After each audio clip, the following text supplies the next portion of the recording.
그렇게 얘기할 수 있어요. 이게 뭔 얘기냐?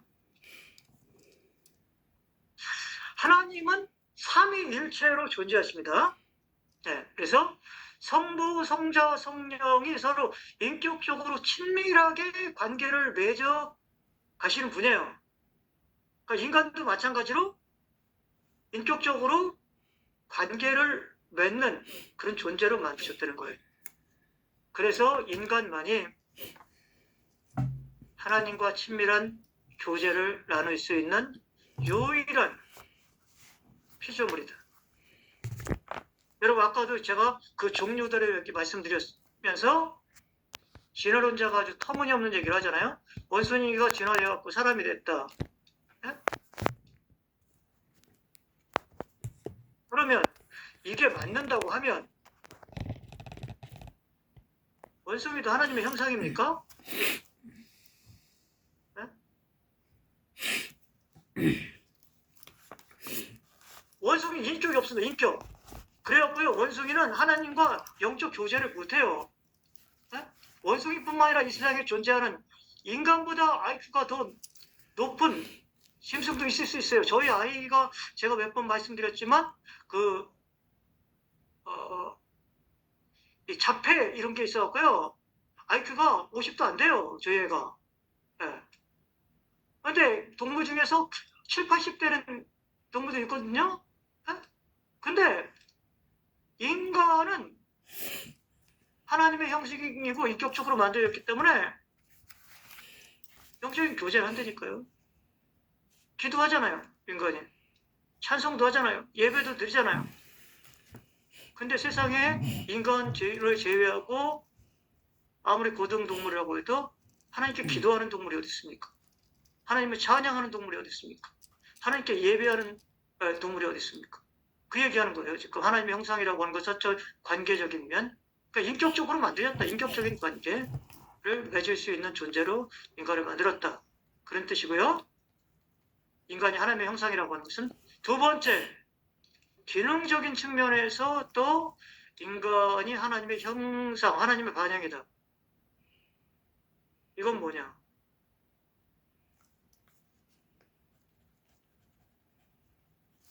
하나님은 우리가 왕이라고도 하시죠, 왕. 통치하는 기능이 있습니다. 왕. 예수 우리 왕이요 하듯이 왕. 다스리고 통치하는 기능을 하나님이 하시는데 인간을 대리왕으로, 위왕으로, 자연 만물을 다스리는 그런 존재로 하나님께 삼으셨다. 이런 것이 하나님의 형상의 반영입니다. 동일한 피조물이지만 사람하고요, 동물하고는 레벨이 좀 다릅니다. 네? 우리는 왕이에요. 왕 같은 제사장이다. 그런 얘기도 하듯이 인간은 왕입니다. 네. 그러면서 그런 얘기를 하는 거고요. 네. 그래서 그 다음 27절 다음에 28절 우리가 잘 알잖아요. 생육하고 번성하여 땅에 충만하라. 이걸 뭐라 그래요? 문화 명령이라고 하잖아요. Cultural Mandate. 그 자연 만물을 다스리라고 한 거예요. 여기서 문맥적으로는 인간을 하나님의 형상으로 만들었다고 하는 것은 두 번째 요것을 이야기한다고 볼 수가 있습니다. 바로 이어지는 근접 문맥에서 문화 명령을 주셨기 때문에 인간이 하나님의 형상이다 라고 하면서 창세기 1장에서 말할 때는 그것을 콕 집어서 한 가지로 얘기하면 요런 의미로 얘기할 수가 있겠다. 세 번째, 그럼 인간이 또 하나님의 형상이다라고 하는 것은 이거 성경 전반적인 얘기를 하는 겁니다. 지금 창세기만 얘기하는 게 아니라 세 번째 하나님의 형상이라고 하는 것은 본질적인 면에서 하나님을 반영한다. 그게 뭐냐? 에베소 4장 24절 같은 데 보면요. 네? 사람을 의롭고 거룩한 존재로 만들었다고 얘기하고 있습니다.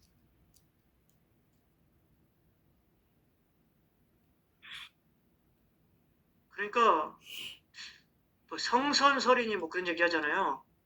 네. 인간은 성선설이야. 성경적으로 따지면. 네. 다 선하게 만들었어요. 의롭고 거룩하게 그런 존재로 만들었어요. 그런데 이제 3장에 가보면 인간이 타락하면서 요 본질적인 이 하나님의 형상은 파괴가 됩니다. 완전히 파괴돼요. 더 이상 인간은 거룩하고 의로운 존재가 아니라 죄인입니다. 완전히 상실해요. 이 세 번째 하나님의 형상적인 면에서. 그래서 예수 그리스도 안에서 이게 회복돼야 돼요.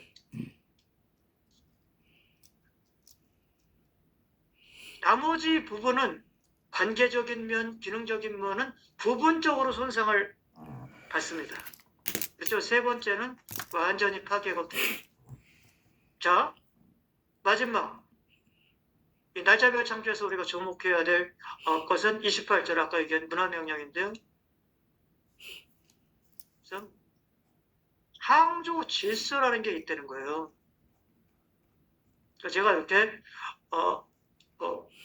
이런 질서, 순서를 그러니까 하나님은 창조자. 그래서 가장 위에 계신 분이에요. 그 다음에 대리왕인 사람이 그 다음에 있고요. 자연 만물이 있어요. 그러니까 이 질서를 우리가 잘 우리가 존중해야 된다는 거예요. 그런데 사람이 하나님이 사람 위에 있는데 자기와 동격화하고 뭐 신격화한다. 그래갖고 사람이 하나님같이 되려고 한다. 그럼 질서가 파괴가 되는 거예요. 그럼 자연 만물도 인간을 동격으로 생각해갖고 인간 말을 안 들어. 이게 죄의 결과로 이제 그런 일이 일어나는데 나중에 그러니까 우상숭배라고 하는 것은 뭐냐? 창조 질서를 어기는 걸 말합니다. 그 우상숭배가 문제가 되는 것은 뭐냐? 질서를 존중하지 않기 때문에 그래. 그러니까 우리가 인간이 자연 만물보다 더 어떻게 보면 질서 면에서 위에 있는데 오히려 거꾸로 인간이 자연 만물을 섬기게 되면요. 창조 질서가 완전 파괴돼요. 그렇기 때문에 하나님께 우상숭배를 아주 싫어한다. 자, 1장 좀 자세하게 해봤고요. 2장 한번 보겠습니다. 세 가지 제도. 1장의 마지막 부분에 이제 인간을 창조하면서 창조에 꼬신 인간에게 대리왕으로서 만물을 다스리는 어떤 그런 특별한 권세를 주셨습니다. 인간이 중요합니다. 창조에 꼬셔요. 그래서 이 2장에서는 창조 얘기를 다른 각도에서 이어나가는데요. 여기는 날짜별 창조라고 하면 이건 인간에게 초점을 맞춘 창조 얘기예요. 어떤 사람은 예전에 그러더라고요. 창세기 1장과 2장은 두 번의 창조 얘기다 그런 얘기를 해요. 그래서 이 중간에 무슨 천사가 타락을 해갖고 하나님께서 재창조를 해갖고 1장과 2장이 순서가 다르다 그렇게 얘기하는데 그거는 성경을 잘못 보는 것이다. 그게 아니다. 각도가 좀 다르다. 여기는 날짜별 창조에 포커스를 맞췄다고 하면 창조의 하이라이트, 창조의 꽃이 인간이니까 이제 카메라를 줌업 해갖고 줌인 해갖고 인간에게 더 초점을 맞추고 인간을 조금 더 집중적으로 다뤄야 되겠다 해서 2장에서 이제 인간을 더 상세하게 다루는 거지 갑자기 뭐 창조가 잘못돼갖고 2장에서 재창조했다 이런 것은 좀 소설 같은 얘기다 그렇게 보시면 안 되겠고요. 자, 그래서 2장에는 인간에게 초점을 맞춰서 인간을 위해서 세 가지 제도를 하나님께서 제정하신 것을 말합니다. 첫 번째 제도가 뭐냐? 안식일 제도라는 게 나옵니다. 3절에 보면 하나님께서 6일 동안 창조하시고 제7일 날을 거룩하게 하시고 쉬셨다 이런 얘기를 안식하셨다. 그러니까 네 가지를 제가 여기서 써놨는데요. 안식일과 관련된 얘기인데요. 안식일은 첫 번째 뭐냐? 지금 우리가 주일로 지키지만 창조의 완성이다. 안식일. 그러니까 하나님께서 6일 동안 너무 많은 힘을 써갖고 이제 좀 에너지가 다 고갈되어갖고 하루 쉬시고 7일날 쉬시고 8일날 또 재충전해갖고 또 일하시기 위해서 쉰 게 아니라는 거예요. 6일까지 해갖고 모든 창조가 완성이 됐어.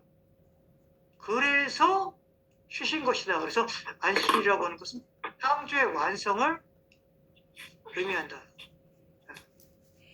자, 그래서 두 번째,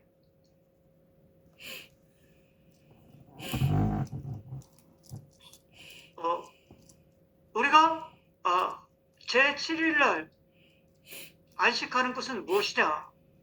그래서 하나님께서 6일까지 세상을 창조하시고 창조를 기념하는 의미에서 제7일 날 안식하셨다라고 하는 하나님의 창조주 되심을 인정하는 것이 우리가 안식일을 준수하는 목적 중에 또 하나다.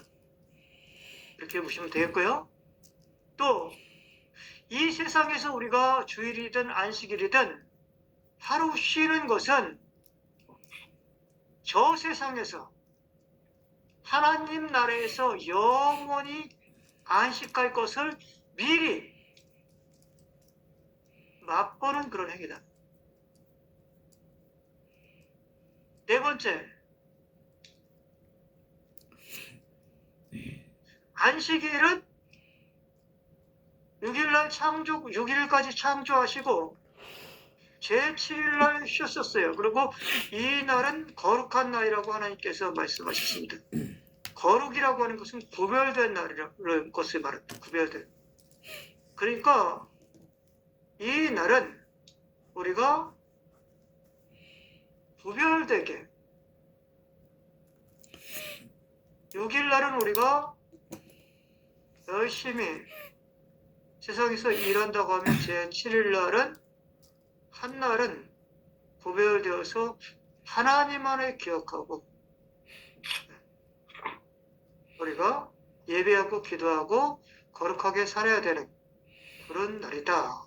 그런 어떤 의미를 또 내포한다고 볼 수가 있겠습니다. 자, 안식일 제도 이렇게 만졌고요. 두 번째는 2장 15절에 보면 노동제도가 나옵니다. 하나님께서 처음 만든 첫사람 아담을 에덴 동산이라고 하는 일터를 만들어서 직장이죠, 이거. 거기에서 그 동산을 경작하게 하셨다. 이렇게 그게 나옵니다. 경작한다는 말은 땅을 경작하고 땅을 가꾸고 영어로 하면 워키라고 할 수 있습니다. 일하는 걸 말해요. 이걸 히브리어로 아바드라고 합니다. 아바드라는 말은 1차적인 의미가 일하다, 경작하다 그런 의미를 갖고 있어요. 그런데 출애굽기 3장에 보면요. 예배하다라는 의미를 또 아바드라는 말에는 그런 의미도 가지고 있습니다. 그러니까 이 경작하는 것, 일하는 것이 그만큼 신성한 거예요. 예배를 우리가 드리는 것 못지않게 신성한 것이다. 노동은 신성하고요. 노동은 특권입니다. 죄를 짓고 난 후에도 하나님께서는 계속 일할 수 있는 특권을 주셨어요. 야, 놀면서 먹고 살았으면 좋겠다. 그렇게 생각하는 것은 성경적이지가 않습니다. 우리가 하나님 나라 가면은 아무 일 하지 않고 맨날 그냥 천국에 영원히 니나노하고 놀면서 먹을 것이다. 그렇지 않습니다. 요한계시록 같은 데 잘 읽어보면요. 천국에서도 하나님 나라에서도 우리가 하나님을 찬양하고 예배하고 하는 어떤 일의 개념이 여기도 포함이 되어 있어요. 자, 세 번째 노동제도에서 우리가 또 배울 수 있는 교훈은 뭐냐? 안식일과 노동은 서로 연결이 되어 있다는 거예요. 제7일 날 우리가 안식할 수 있는 것은 6일간의 노동을 전제로 합니다. 그러니까 6일 동안 열심히 일한 사람에게 7일의 안식이라는 게 있다는 거예요.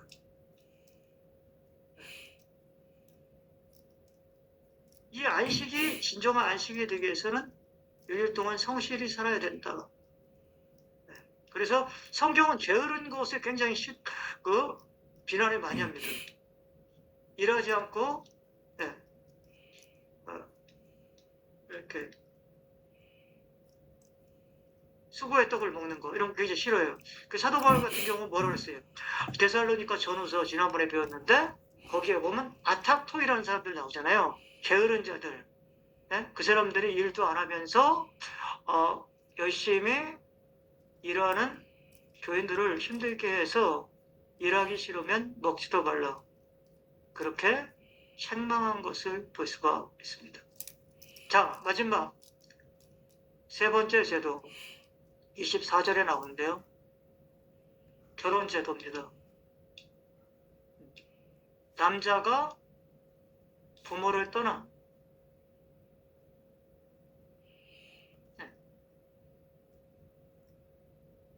여자가 한 몸을 이룬다.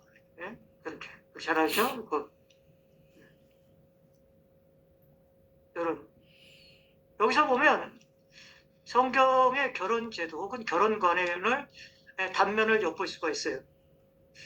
남자가 부모를 떠나서 여자와 한 몸을 이룬다. 그러니까 성경은 일남일녀의 결합을 결혼이라고 합니다.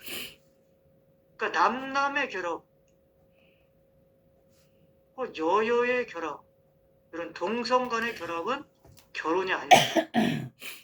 성경적인 결혼에서는. 또 다른 말로 하면 일남일녀인데 일부 다처제라든지 뭐 중동에서 막 그렇잖아요. 한 사람 남자 하나가 여러 아내를 갖고 있는 혹은 일처다부제 이런 거 다 비성경적이다 이렇게 볼 수가 있겠고요. 부모를 떠나 그렇게 얘기를 했습니다. 그러니까 부모로부터 결혼을 한다는 것은 정신적으로, 영적으로, 경제적으로 다 부모부터 독립해야 돼요. 그래서 다 커갖고 이제 결혼할 때가 됐는데도 결혼을 해서도 그동안 부모에게 쥐처럼 붙어갖고 양식을 파먹다가 또 결혼하고서도 계속 일도 안 하고 부모의 재산을 축낸다. 그런 사람들은 안 된다. 이거 독립해야 된다. 그런 얘기를 지금 하고 있는 거고요. 또 한 몸을 이룬다. 이렇게 해서 한 몸. 그것은 굉장히 어떤 걸 최고의 친밀도를 얘기합니다. 이 결혼한 부부가 이렇게 친밀도를 가지고 서로 사랑할 때 그런 가정에서 자란 자녀도 어떻게 보면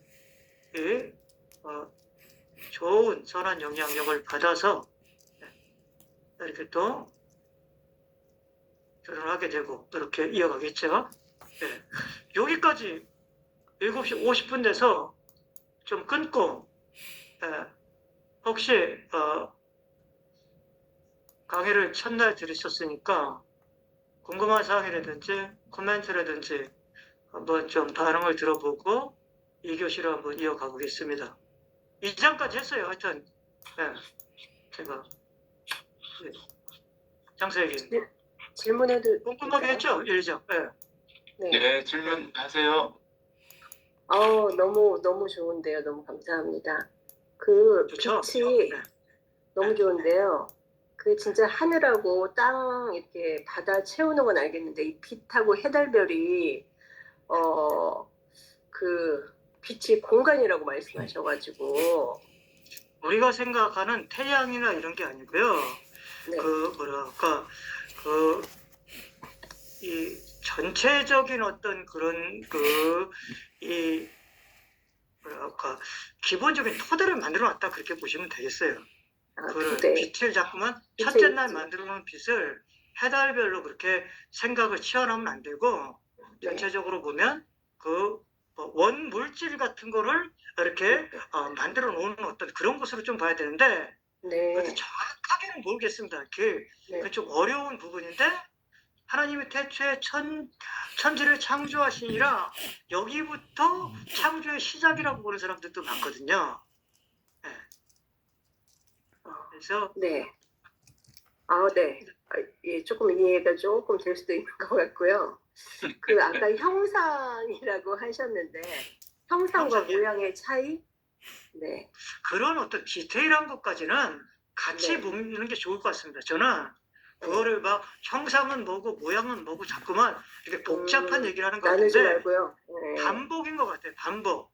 우리가 어떻게 보면은 그 모양과 모습 막 이렇게 얘기하는 네. 게 있잖아요. 네. 비슷한 것을 써갖고선 그것을 하나로 얘기하는 거지. 그거를 디테일 그러면 형상은 뭐고 모양은 뭐겠습니까? 네네네. 그 얘기예요. 제가 보기에는 성경의 반복적인 의미를 얘기하는 거지. 그걸 네네. 뭐 형상은 뭐고 모양은 뭐고 한다는 것은 제가 봤을 때는 별로 그렇게 의미가 없는 것 같고 여러 그 책들을 봐도 거기에 대해서 뭐 그렇게 확연하게 통찰력 있는 얘기를 하는 구약의 정통 교수들은 없더라고요. 그러면 제가 지금 또 강의하는 건 그냥 제 아이디어만이 아니라 한 주석책, 각종 목회 서신 이런 것들 다 봐서 그래도 공통적으로 나온 내용이기 때문에 그런 부분은 제가 찾아보지를 못했어요. 네. 감사합니다. 형상이 뭐 모양이 뭐 네네. 무슨 콕 집어갖고 그걸 뭐 설득력 있게 얘기해 주시는 분은 거의 없어요. 네. 그러면 그 주일날을 그럼 안식일 7번째 창조로 봤을 때는 7째 날인데 저희는 이제 주일날 쉬기 때문에 그거를 첫째 날로 봐야 되는. 그건 이제 구약과 신약의 연속성과 불연속적인 의미인데요. 네. 그러니까 우리가 지금은 안식일을 지키지 않고 주일을 지키잖아요. 네네. 그러니까 이제 구약에 있는 것을 그대로 물려받아갖고 하는 부분이 하나가 있고요. 하나는 또 이 차이점이 있어요. 그러니까 주일 개념에는 안식 개념이 들어가 있습니다. 네. 우리도 주일날은 쉬는 하나님 안에서 예수님 안에서 안식하는 개념이 있어요. 네. 그게 기독교는 첫째 날을 생각하는 거고 유대교는 마지막 날을 생각하지만 날짜의 어떤 그런 것은 순서가 좀 다르지만 안식일의 개념을 그대로 갖고 있어요. 주일날. 주일날 우리가 쉬잖아요. 네네. 일 안 하고. 그런 똑같은 개념이 주일 안에 포함되어 있는데 주일하고 안식일의 또 차이는 이건 창조의 포커스를 맞춥니다. 그 안식일은 6일 창조하고 7일날 쉬시는 그런 창조 기념이라요. 안식일은. 그런데 주일은 뭐냐? 부활의 기념일입니다. 네. 우리는 가장 핵심적인 것을 부활로 잡잖아요. 창조에 문제가 생겨갖고 예수님이 오셔갖고 이 창조를 회복하기 위한 것이 구속이거든요. 구원이. 네. 그러고 예수님이 다시 부활하심으로 말미암아 어떻게 보면은 이 창조 세계가 회복되는 것에 어떤 정점을 찍는 거잖아요. 그러니까 제일 중요한 것은 부활이라고 하는 것이 좀 더 주일이 더 큰 개념이에요. 안식과 플러스 어떻게 보면 이 부활이라고 하는 것을 두 개를 다 포함하는 것이 우리가 지키는 주일의 개념입니다. 네네. 우리는 구약보다 더 큰 개념을 갖고 있는 거예요, 사실. 네. 그렇지만 우리도 안식일을 지키는 거죠. 네. 그리고 정신적으로 똑같이. 네. 아까 질서 말씀하셨잖아요. 질서, 하나님, 사람, 상황 자연. 있잖아요. 지금 네네. 하나님의 질문이 또 다른 질문인데요.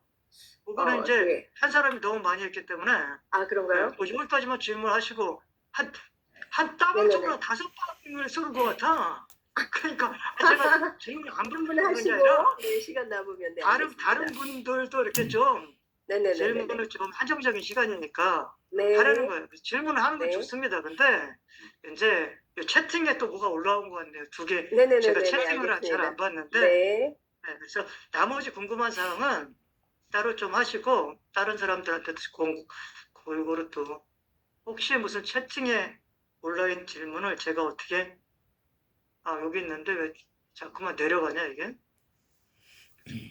창세기가 쉬운 것 같으면서 들어보시면 좀 어려운 부분이 있습니다. 이게 우리가 잘하는 부분도 있지만 이게 좀 잘못 알고 있는 부분도 참 많아요.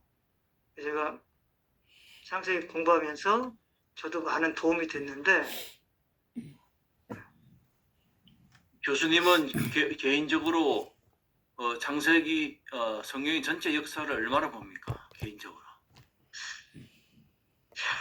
그것도 좀 어려운 얘기인데요. 짧게 보면 한 6, 7년, 6, 7천 년 뭐 이렇게 보기도 하고, 과학적으로 보면은 수십억 년 이렇게 보는데, 저는 창세기에서는 그런 데에 포커스가 많지 않다고 봅니다. 실질적으로 이 족장사 같은 거를 4명에게 80%를 포커스를 맞춘다라고 하는 것은 그리고 전에 예를 들어서 과학적으로 얘기하면은 뭐 수십억 년이 되겠지만 과연 내가 그렇게 본다고 해서 그게 맞을까 그런 생각이 있고 그거는 우리의 어떤 그 호기심적인 그런 게 좀 강한 것 같고요. 오히려 여기서 말하고자 하는 것은 신학적인 의도가 더 큰 것 같습니다. 저는 거기에 대해서 잘은 몰라요, 솔직히. 제가 뭐 그걸 예전에 어떤 분은 저희 구약 그걸 가르쳤던 저희 학교 교수님들은 전통적으로 한 몇천 년으로 이렇게 많이 보셨고 그렇게 가르쳤어요.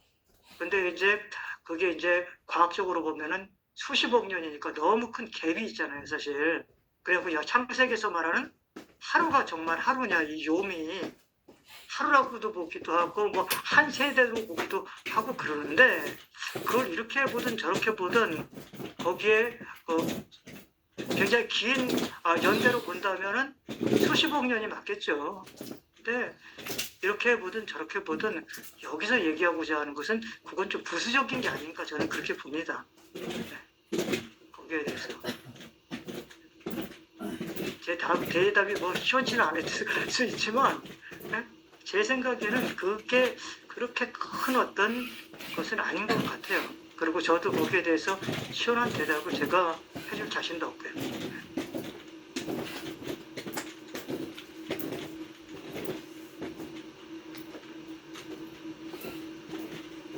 여러 가지 질문이 있는데요. 창세기 2장 3절에 안식과 안식일의 차이를 이게 뭐 어떤 차이가 있는지 모르겠습니다. 여기 제가 세 가지 제도를 안식일 제도를 말하는 겁니다. 안식이라고 하는 말은 그냥 뭐 그 말 그대로 좀 쉬는 개념이겠고요. 여기는 안식이라고 하는 고정적인 한 날을 픽스해 갖고 우리가 십계명에도 나와 있잖아요. 안식일을 거룩하게 지키라 그 얘기. 하고 뭐 그 정도 차이지 뭐 깊은 의미가 있다고 생각은 하지 않습니다. 이 정도까지만 좀 하겠습니다. 오늘 첫날인데 이게 구약 개론이에요. 그래서 창세기 어떤 뭐 심층적으로 막 파고 들어가고 굉장히 하는 그런 것이 아니라 구약 전체를 한번 큰 틀에서 보면서 제가 이제 구약 개론에는 잘 안 맞는 거예요. 사실 왜냐하면 강론 비슷하게 지금 강의가 막 들어가고 있는 거거든요. 사실. 근데 큰 틀에서 한번 잘 살펴보시고요. 창세기에 대해서 대가들이 또 이렇게 또 강의가 있으면 그분들한테 더 밀도 있는 좀 질문을 좀 해주셨으면 좋겠다. 자, 그러면 한 10분 쉬시고요. 우리가 2교시 하겠습니다. 네, 수고했습니다. 네, 8시 10분에 다시 뵙겠습니다. 네, 쉬십시오. 차 한잔 하시고 오세요. 네. 감사합니다. 감사합니다.